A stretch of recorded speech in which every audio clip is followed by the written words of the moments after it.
Bill Gates ने students के लिए एक ऐसी अनोखी और अजीब बात कही है जिसे सुनकर आप अपने कानों पर यकीन नहीं कर पाएंगे। क्या वाकई इस बात से बिल गेट्स तलबा और तालिबात को तालीम से दूर करना चाह रहे हैं? आपको लगेगा कि शायद बिल गेट्स तालीम के दुश्मन हैं, इसलिए वो नहीं चाहते कि स्टूडेंट्स सारा साल इम्तिहान की तैयारी करते रहें। पहले आपको सुनाते हैं कि उन्होंने कहा क्या। वो कहते हैं, एक अच्छा और पेशावर इंजीनियर बनने के लिए आपको चाहिए कि आप हमेशा सिर्फ और सिर्फ उसी वक्त ही इम्तिहान की तैयारी करें जब इम्तिहान बिल्कुल सर पर आ जाए। इम्तिहान से पहले अपनी किताबों को हाथ बिल्कुल ना लगाएं।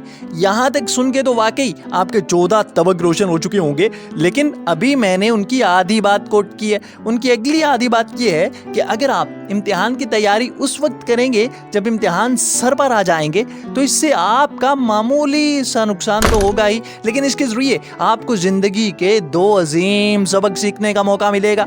पहला सबक ये है कि आपको मुश्किल हालात का मुकाबला करने के साथ साथ इमरजेंसीज को हैंडल करने का तरीका आएगा, और दूसरा बड़ा सबक आप ये सीखेंगे कि कम वक्त में बहुत ज़्यादा ज़रूरी काम और उमूर कैसे अंजाम दिए जाते हैं। तो नाजरीन, देखा आपने, यकीनन ये 2 सबक हम सब अपने ज़माना तालिबे इल्मी में नहीं सीख पाते, लेकिन अगर हम ये सीख जाएं तो हमारी बहुत सी मुश्किलात आसान हो जाएंगी।